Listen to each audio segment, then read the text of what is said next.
My HOA Karen kept running over my mailbox, but this was never an accident. This was a war. So I installed a reinforced one she never saw coming, and her face when she hit it was priceless. Every morning, I'd find it smashed on the ground, and she'd just smirk from her window, waving her little rule book. She thought she was just breaking a metal box, but she was attacking my family's pride. What she didn't realize was that I was onto her bigger, more sinister game. This was just the first step in her plan to run me out of my own home. Where are you watching from? Drop a comment below because you're about to witness some solid steel justice. And if you believe every homeowner deserves to feel safe from HOA bullies, smash that subscribe button so you don't miss the moment this power-tripping Karen gets exactly what she deserves. The Saturday morning sun was just starting to warm the driveway when I saw it. I had my favorite mug in hand, the heavy ceramic one Maria gave me, filled with fresh coffee. I was just planning my day, maybe fix that squeaky hinge on the shed, maybe just sit on the porch. Then my eyes landed on the curb. My mailbox wasn't just dented, it was annihilated. It was lying on its side, twisted off the post, the door hanging open like a broken jaw. It was the third time in 2 months. The first time, I thought it was a random act of teenage nonsense. The second time, I got suspicious. This time, seeing it mangled in the dew-soaked grass, I knew exactly who was responsible. My stomach tightened. This wasn't just vandalism. This was a message. I looked across the street, and there she was, Karen Whitmore, our HOA president, standing on her own perfectly manicured lawn, a clipboard tucked under her arm. She was pretending to inspect Mr. Henderson's rose bushes, but her eyes were locked on me. As soon as our gazes met, a slow, smug smile spread across her face. It wasn't a friendly smile. It was the kind of smile that said, "I did this, and you can't prove a thing." She gave a little nod, almost a bow, then turned back to her clipboard, making a note. She was a master of making you feel powerless. Her whole life seemed to revolve around walking the neighborhood, finding tiny infractions, and making everyone miserable under the guise of maintaining property values. Her car, a pristine white SUV with tires that always looked a little too big for the vehicle, was parked perfectly in her driveway. I'd seen the tire tracks near my curb before. They matched. That mailbox wasn't just some cheap tin box from a big box store. Maria and I had built it ourselves the first summer we moved into this house, 30 years ago. I'd welded the steel post, and she'd painted it a deep forest green to match the trim on our house. Our son, Mark, had put his little handprint in the wet concrete at the base when he was 5 years old. Every dent and scratch told a story. Now, it was a crumpled heap of metal and memories. It was the place we got his college acceptance letter, the congratulations card when I got my promotion, the endless stream of catalogs Maria loved to flip through. For Karen, it was just a rule violation waiting to happen. For me, it was a piece of my home. It was the first line of defense, the little gatehouse to our life, and she was deliberately, repeatedly, running it over in the dead of night. It was an invasion. I decided to try the civilized route one last time. I walked back inside, leaving my coffee on the counter, and called the official HOA management company number. Of course, the call was routed directly to Karen's cell phone.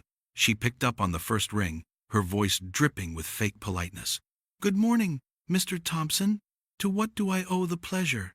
I kept my voice steady, calm. I explained what I'd found. I described the damage, the tire tracks, and I even mentioned this was the third time. I suggested we look at security footage, maybe file a joint police report for vandalism in the neighborhood. I was trying to give her an out, a chance to pretend she cared. I even said, my insurance will cover some of it, but I'd like to work with the HOA to prevent it from happening again. There was a short, sharp laugh on the other end of the line. "Mr. Thompson," she said, her voice turning hard and condescending, "as per Section 7, Paragraph C of the covenants, all curbside installations must adhere to setback and material requirements. Frankly, your mailbox has been a known issue. It's slightly outside the mandated 6-inch curb clearance. Perhaps, if it were installed correctly, these unfortunate accidents wouldn't happen. I could feel the blood rising to my face. I'd measured it myself. It was perfect. Karen, it's exactly 6 inches from the curb. And even if it weren't, that doesn't give someone the right to destroy it. She let out a long, theatrical sigh, the kind you use on a toddler who just doesn't understand. The board's position is that non-compliant structures pose a hazard. We can't be responsible for the consequences. I'll be sending you a formal notice to replace it with an approved model from the HOA catalog. Failure to comply will result in a daily fine. She was doubling down. Not only was she admitting nothing, she was using her position to blame me, to fine me for the damage she herself had caused. She was daring me to challenge her. It was a classic power play. She wanted me to get angry, to yell, so she could report me for harassment. I just said, "Okay, Karen, I'll look for the notice," and hung up before I said something I'd regret. My hands were shaking, not from fear, but from a rage so pure it felt like ice in my veins. This wasn't about a mailbox anymore. This was about a bully who had gotten a little bit of power and decided to build her own little kingdom on our street. But as I looked at the wreckage, a small, stubborn thought flickered in my mind. She was just one person. The rest of the board, Tom, Linda, the others, they were mostly reasonable people. They were my neighbors. Surely, if I laid it all out for them in a clear, logical email, they'd see how insane this was. They'd step in. She couldn't get away with this forever. I held on to that flicker of hope.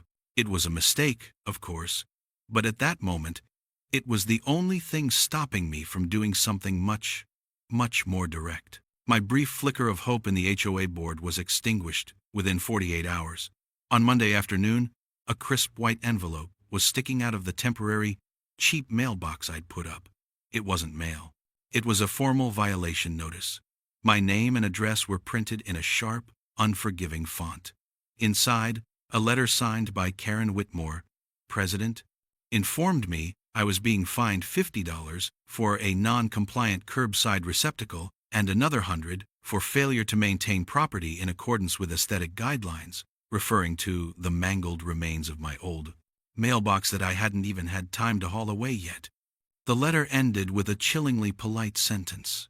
"We trust you will rectify this situation promptly to avoid further penalties." It was a declaration of war, printed on official letterhead. That was only the beginning. Karen's campaign escalated from bureaucratic to personal, with terrifying speed. A few days later, another notice appeared, this time taped to my front door. It was a warning for having a visible garden hose, which had been coiled neatly by the spigot for 15 years. Then came a fine for a small patch of clover in the lawn, something she must have spotted with binoculars from her front window. It felt like I was living under a microscope. Her white SUV started doing slow, deliberate drive-bys, her head turning to stare at my house as if she were a general inspecting enemy territory. She was trying to break me with 1,000 paper cuts, to make my own home feel like a prison. My pride, my sense of fairness, my simple right to exist without being harassed. It all felt like it was being methodically dismantled, one bogus fine at a time. The worst part was how she turned the neighborhood against me. I saw it happen in real time. One afternoon, I was in my garage, sharpening a set of lawnmower blades, when I saw her talking to Mrs. Gable next door.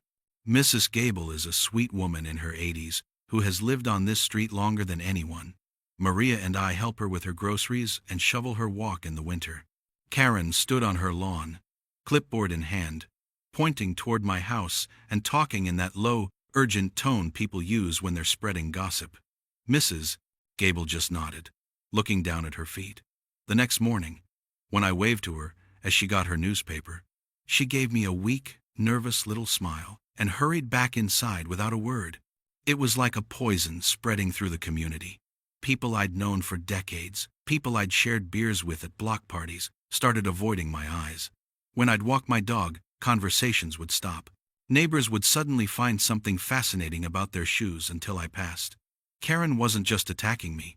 She was isolating me, painting me as a troublemaker, a problem that needed to be managed. They were all afraid of getting a notice of their own. Maria saw the toll it was taking on me. I was angry all the time, pacing the kitchen at night, running through arguments in my head. "Jack, just pay the fines," she said one evening, her voice gentle. "It's not worth it. She's a miserable person who wants to make everyone else miserable. Let's just not play her game." I knew she was trying to protect me, to protect our peace, but what she was saying felt like surrender. "Maria, it's not about the money," I told her, my voice tight. "It's the principle. This is our home. We built a life here. I'm not going to let some power-hungry bully with a clipboard dictate how we live in it. If we give in on this, what's next? The color of our front door? The type of flowers we plant? Where does it end?" She didn't have an answer, and I knew she understood. This wasn't just about a mailbox or a garden hose. It was about standing your ground when someone tries to push you out of your own life. My final desperate attempt at reason was an email I sent to the entire HOA board. I laid it all out. I attached pictures of the destroyed mailbox, screenshots of the tire tracks, a detailed timeline of the events, and a calm, rational explanation of how these actions felt like targeted harassment. I was professional. I was respectful. I asked for mediation. I appealed to them as my neighbors, as fellow homeowners who surely valued peace and quiet over petty tyranny. For 2 days, there was silence. Then, a reply finally came. It was a single, curt paragraph from the HOA's general email account, but I knew Karen had written it. It stated that the board had full confidence in President Whitmore's enforcement of community covenants and considered the matter closed. That was it. No investigation, no questions, no mediation. Just a bureaucratic brick wall. It was then that I truly understood. There was no reasoning with these people. The rules weren't there to keep the neighborhood nice. They were there to give people like Karen a weapon. They didn't care about fairness or reality. They only cared about their flimsy, imaginary power. Standing there in my quiet office, reading that email on the screen, a cold calm washed over me. The anger was still there, but it wasn't hot anymore. It had cooled and hardened into something else. Resolve. Maria was right about one thing. It was time to stop playing her game.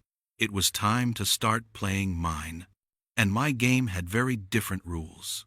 That email from the board wasn't a defeat. It was a release. It cut the last thread of hope I had in playing by their rules and set me free. All the frustration that had been churning in my gut for weeks settled into a cold, hard point of clarity. There would be no more polite phone calls, no more carefully worded emails. The time for talking was over. The time for building had begun. That night, I didn't pace the kitchen. I went into my garage, closed the big door, and turned on the lights. This was my space. The air smelled of motor oil, sawdust, and hot metal, the smell of getting things done. I rolled out a big sheet of brown paper on my workbench and started to sketch. I wasn't designing a mailbox. I was designing a fortress. My mind went back to my years in the trades, working on commercial sites. We built things to last, things that could withstand abuse. I started thinking about bollards, those short, thick posts you see outside of government buildings and storefronts, designed to stop a car dead in its tracks. The principle was simple. A strong enough post, sunk deep enough into a massive concrete footing, becomes part of the earth. You don't hit the post, you hit the planet. I spent hours online, not on HOA forums, but on engineering sites and metal fabrication forums. I looked at designs for reinforced barriers and anti-ram installations. My plans started to take shape, piece by piece. It wouldn't just be strong, it would be smart. It had to look, from a distance, like a normal, albeit sturdy, mailbox. The surprise was the whole point. The next day, I called my old friend, Tom Reynolds. Tom and I go way back. We worked on a few construction crews together before he went into the Army as an engineer. He's the kind of guy who can build a bridge out of scrap metal and sheer willpower. I knew he'd get a kick out of this. I didn't even have to explain much. "Tom, it's Jack. I've got an HOA problem that requires a structural solution. There was a chuckle on the other end of the line. "Let me guess. The dragon lady with the clipboard?" he said. "The very same," I replied. "I need something that won't move. Ever." He told me to come by his workshop that afternoon. Tom's place is a wonderland of lathes, welders, and half-finished projects. He listened to my plan, nodding slowly, a grin spreading across his face. He didn't question it. He just made it better. 4-inch steel pipe is good," he said, tapping my sketch with a calloused finger. "But you want Schedule 80, thicker walls. And for the inside, don't leave it hollow. Fill it with concrete and rebar before you cap it. It'll be a monster." He pointed me toward a steel supplier he trusted, a place that wouldn't ask too many questions. The final piece of his advice was crucial. "Bury it deep, Jack. At least 4 feet. A 3-foot concrete footing isn't a suggestion. It's a requirement." With the plan solidified, I became a sort of forensic engineer in my own front yard. I had taken detailed pictures of each destroyed mailbox. Now, I laid them out on my workbench, like evidence in a crime lab. I measured the height of the impact marks, the angle of the dents. Karen's SUV had a specific bumper height, and she always seemed to hit it with the front passenger side, clipping it as she pulled away from the curb. The damage wasn't from a head-on collision. It was a powerful, deliberate sideswipe. I calculated the kinetic energy in my head. A 2-ton vehicle, even moving at a slow 5 or 10 miles an hour, delivers thousands of pounds of force. A standard mailbox post is designed to break away for safety. Mine would do the opposite. It would be an anchor. It would be immovable. I worked in secret, mostly at night. The big garage door stayed shut, the windows covered. I'd wait until I saw the lights go out in Karen's house across the street. Then I'd get to work. The hum of my welder was a low, satisfying sound in the quiet of the night. I cut the thick-walled steel pipe to length. I welded a 1/4-inch thick steel plate to the bottom to anchor it into the concrete. To test the concept, I took a shorter offcut of the same pipe, welded it to a small plate, and set it in a 5-gallon bucket of concrete in my backyard. After it cured for a few days, I took my 16-pound sledgehammer to it. The hammer bounced off with a loud clang that echoed through the yard, leaving nothing but a small scuff in the paint. My hands vibrated from the impact, but the post didn't move a millimeter. A smile spread across my face. It was the first real smile I'd had in weeks. Hope was back, and it felt like solid steel. But I was getting careless. The late nights, the clang of metal, the occasional flash from the welder. I thought I was being quiet, but I had underestimated my enemy's vigilance. One night, around 1 a.m., as I was grinding down a weld, I saw a flicker of movement through a gap in the window covering. It was the slow, sweeping headlights of Karen's SUV, doing a crawl past my house. She wasn't just passing by. She was patrolling. The beam of a powerful flashlight cut through the darkness, pausing on my garage door. My heart pounded in my chest. I quickly shut off my tools and stood there in the dark, not moving a muscle, until I heard her engine fade into the distance. She knew I was up to something. The next day, another notice was taped to my door, this one citing a rule about unauthorized construction or fabrication activities without prior architectural review. The net was tightening. My secret project now had a deadline, and I had a sinking feeling that Karen Whitmore was already planning her next attack. Karen's suspicion was like a pressure cooker with the heat turned up. The finds became more frequent, more absurd. A notice for improperly stored recycling bins appeared the morning after I'd rolled them to the curb for pickup. Another for a seasonal decoration displayed past the approved date, a small patriotic wreath Maria had forgotten to take down after the 4th of July. Each one was a jab, a reminder that she was watching, that she had the full, mindless weight of the HOA behind her. She was no longer content just targeting me. She began to weaponize the fear she'd sown in the neighborhood, turning it into a tool of oppression. I watched her from my living room window as she had a friendly chat with Dave Miller, who lives 2 doors down. Dave is a good guy, a single dad with 2 young kids. He's always been friendly, but lately he'd been avoiding eye contact.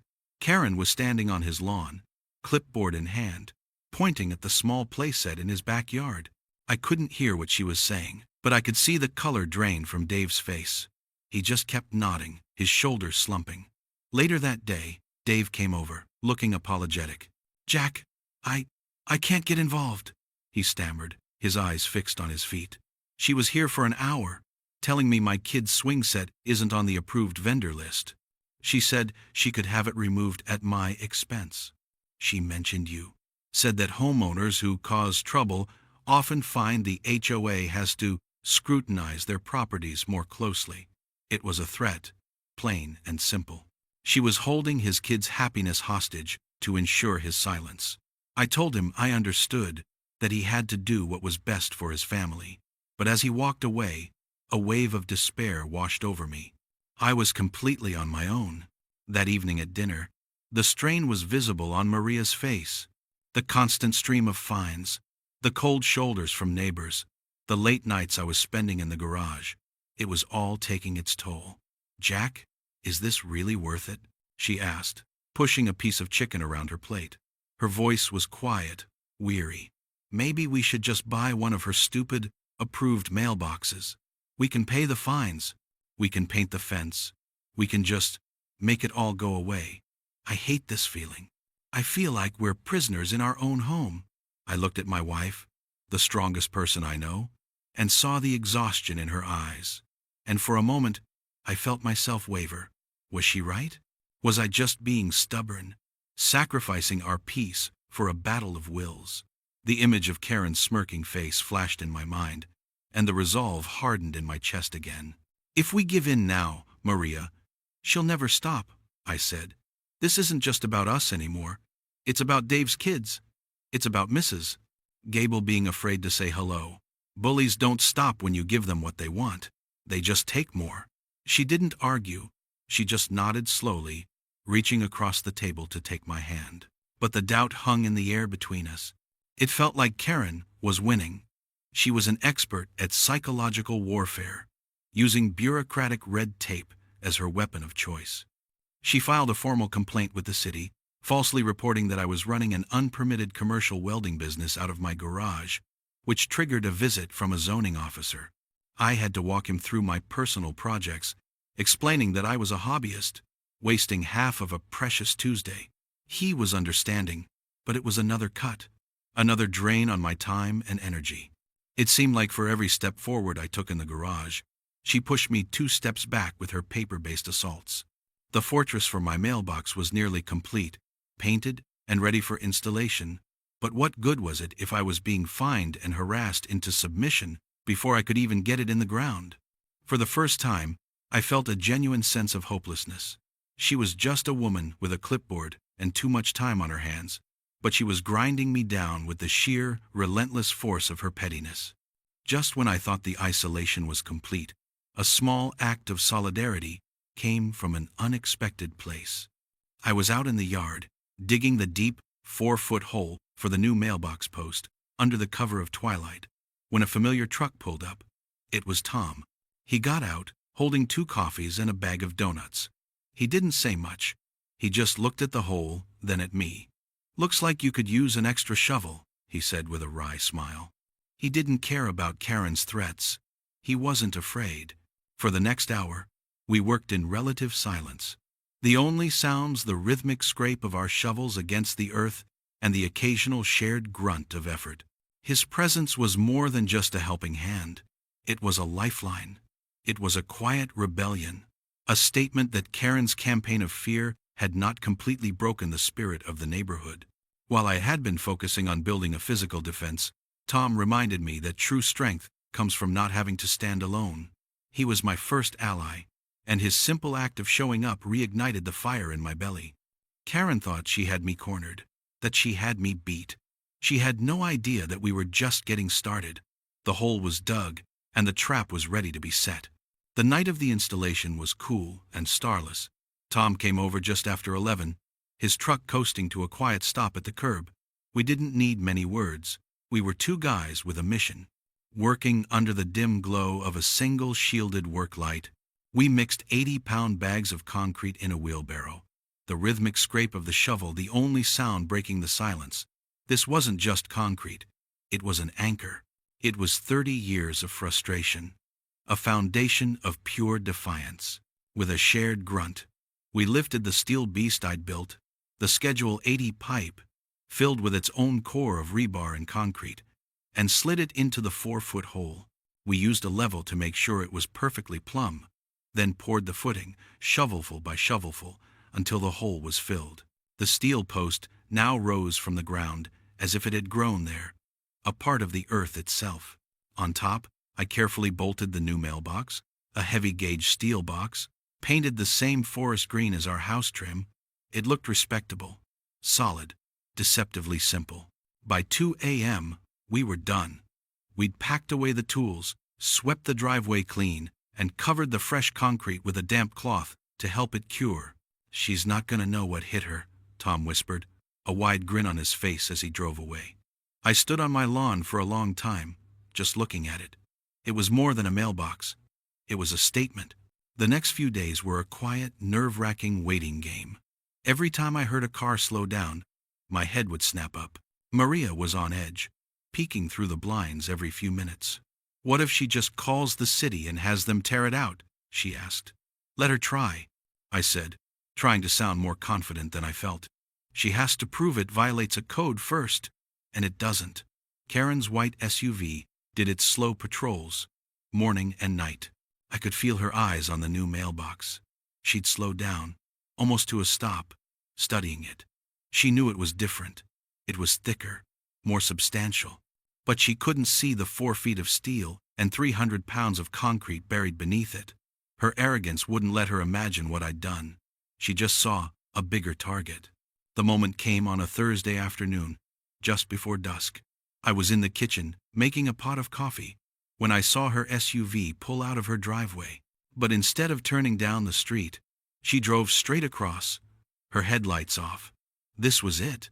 My heart started hammering against my ribs. I grabbed my phone and hit record, holding it steady through the window. She wasn't going fast, maybe 10 miles an hour, but she had that familiar, determined look on her face. She lined up the front passenger side bumper, the same spot she'd used to destroy the others. It was happening at the perfect time. Dave Miller was outside, half-heartedly watering a patch of brown grass, his back to the street. Mrs. Gable was sitting on her porch swing, enjoying the evening air. They were about to have a front-row seat. Karen made her move. She turned the wheel slightly, aiming to clip the post in a brutal sideswipe, the same way a bully knocks a book out of your hands in the hallway. I braced myself, and then came the sound. It wasn't the crumpling, tinny crunch I was used to. It was a deep, resonant, and utterly final boom. It sounded like a car hitting a bridge abutment. The mailbox didn't budge. It didn't lean. It didn't sway. It didn't even vibrate. It just stood there, a silent, immovable object. Her 2-ton SUV, however, reacted violently. The front passenger tire blew with a loud hiss. The vehicle lurched to a stop, its front end twisted at an ugly angle. The fender was buckled, pushed back into the wheel well, and the headlight was smashed, dangling by a few wires. For a second, there was a dead, shocked silence. Then, Karen's car door flew open. She stumbled out, her face a mask of pure disbelief. She stared at my mailbox, which was completely unharmed, not even a scratch on the paint. Then she looked at the mangled front corner of her precious SUV. A low, guttural sound of rage escaped her throat. Dave Miller had dropped his hose and was staring, his mouth wide open. Across the street, Mrs. Gable had stood up from her swing, her hand covering her mouth. Several other neighbors were now peeking out their windows. The smirk was gone. The clipboard authority was gone. All that was left was a woman standing in the middle of the street next to her wrecked car, which she had just destroyed by driving it into a mailbox. Her credibility was bleeding out all over the asphalt. She looked up and saw me standing in my window, my phone still pointed at her. Our eyes met, and the look on her face shifted from shock to pure, unadulterated fury. She didn't yell.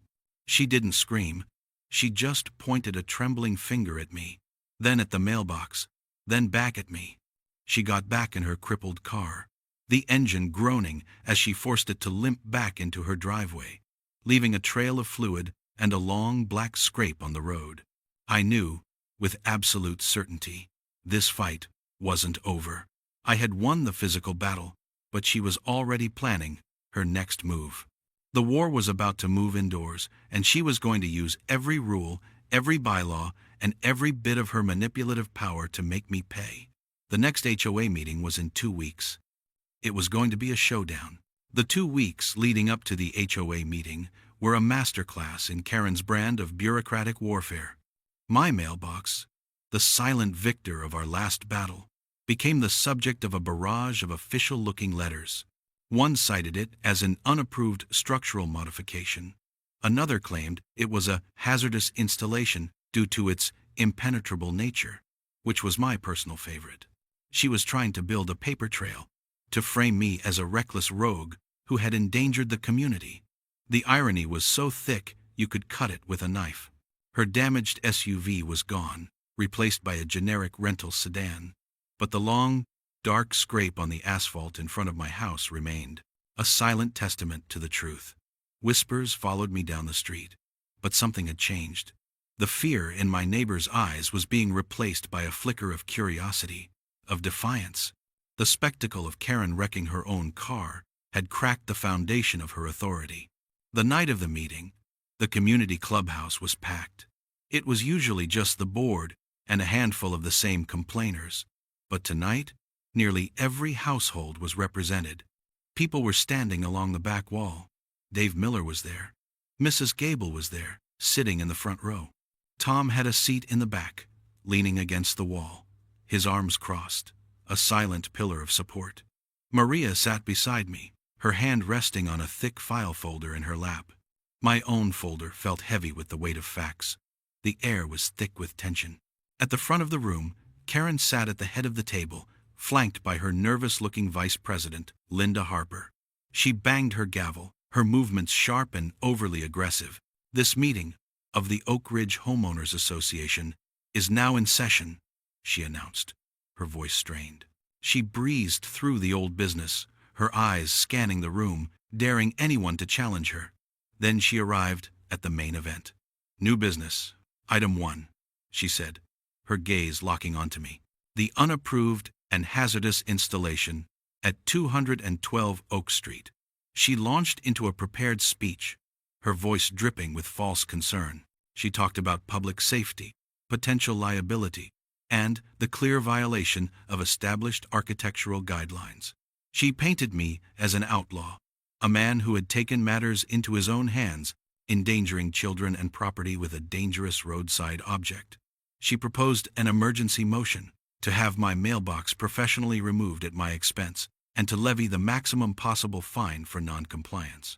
She looked around the room, expecting the usual silent, fearful agreement. But tonight, the room was just quiet, waiting. When she finished, she looked at me with a triumphant smirk.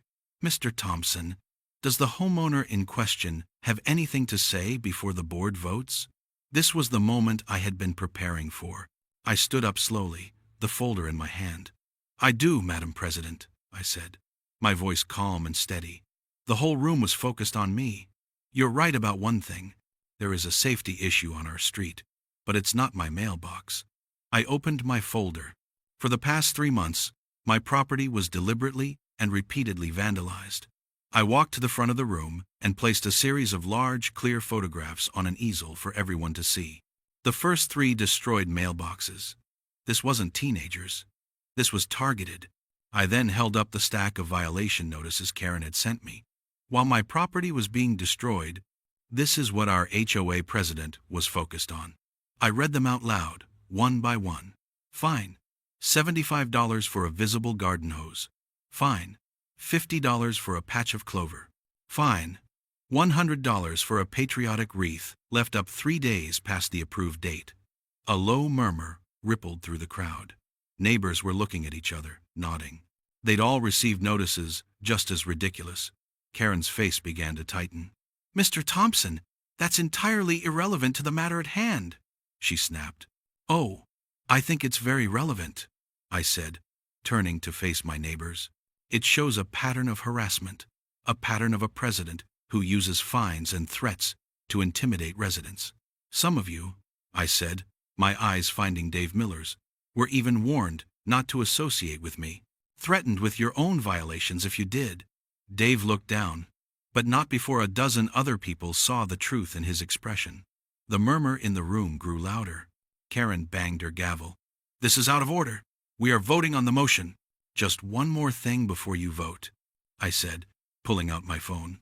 I think the community should see exactly what kind of safety hazard we're dealing with. I had already connected my phone to the room's small projector. Before she could object, I hit play. The video filled the screen on the wall behind her. The room fell silent. They saw her white SUV. They saw it line up with my mailbox. They saw the deliberate turn of the wheel. And then they heard it. The loud, violent boom that echoed through the clubhouse speakers, followed by the hiss of a dying tire. The video showed her getting out, her face contorted in disbelief, and then rage.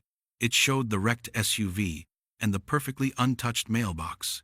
And most importantly, it showed the complete and total absence of any other cars, children, or pedestrians. The only danger on that street was the person behind the wheel. A collective gasp swept through the room. It was undeniable. Karen sat there, frozen, her face as white as a sheet. That's been altered. It's a fake, she stammered, but her voice was weak, pathetic. No one believed her. Then, a voice, small but clear, cut through the silence. It was Mrs. Gable. She stood up, looking directly at Karen. Is this why you ran over my prize-winning petunias last month, Karen? Because you said my garden edging was an inch too high? Before Karen could answer, Dave Miller stood up. You did threaten me. You used my kid's swing set to try and silence me. Suddenly, the dam broke. A dozen voices rose at once. People sharing their own stories of Karen's bullying, her threats, her absurd fines. It was a flood of pent-up frustration and anger. She had terrorized everyone. And now, all at once, they were no longer afraid. Karen banged her gavel frantically, yelling for order, but she had lost all control. The room had turned on her completely. I just stood back and watched. My work was done. I hadn't raised my voice. I had simply shown them the truth. In the court of public opinion, right here in this little clubhouse, the verdict was in. Her reign was over. The chaos in the clubhouse didn't end in shouting. It crystallized into action. While Karen sat stunned and speechless, another board member, a quiet accountant named Arthur who Karen usually steamrolled, stood up. He calmly invoked a bylaw for an emergency vote of no confidence. It required a simple majority of homeowners present. Hands shot up all over the room, fast and decisive. It wasn't even close. In the space of 5 minutes, Karen Whitmore went from president to pariah, stripped of her title and her power by the very people she had tried to control. She didn't say a word. She just gathered her papers, her face a rigid mask of fury, and stalked out of the room, slamming the door behind her. A spontaneous cheer erupted. It was a sound I hadn't heard in our neighborhood for a very long time. The sound of relief. The aftermath was swift and decisive. With Karen gone, the remaining board members, led by a newly emboldened Arthur, moved to undo the damage. Every fine she had issued against me was rescinded. An emergency committee was formed to review all fines issued in the past year, and nearly all of them were thrown out. The atmosphere in the neighborhood changed overnight. It was like a fog had lifted. People started talking to each other again. Dave Miller's kids were back on their swing set. Mrs. Gable's garden edging was suddenly a non-issue. The following weekend, Tom and I, along with a few other neighbors, organized a small neighborhood barbecue. It wasn't a planned event. It just sort of happened. We rolled a grill out onto my driveway, and people just started showing up with chairs and side dishes. We stood around, eating burgers and talking, and for the first time in months, it felt like a community again. Karen didn't go quietly into the night, but her final attempts to cause trouble were pathetic. She called the police to report my mailbox as an illegal road obstruction. A bored-looking officer came out, took one look at it, measured its distance from the curb, and told her it was perfectly compliant with all city ordinances. He also took a look at the video I had saved on my phone. He advised her that deliberately striking it again could be considered filing a false insurance claim, which was a felony. We never heard from the police again. A week later, a for sale sign appeared on her perfectly manicured lawn. 2 months after that, a moving truck pulled up, and just like that, she was gone.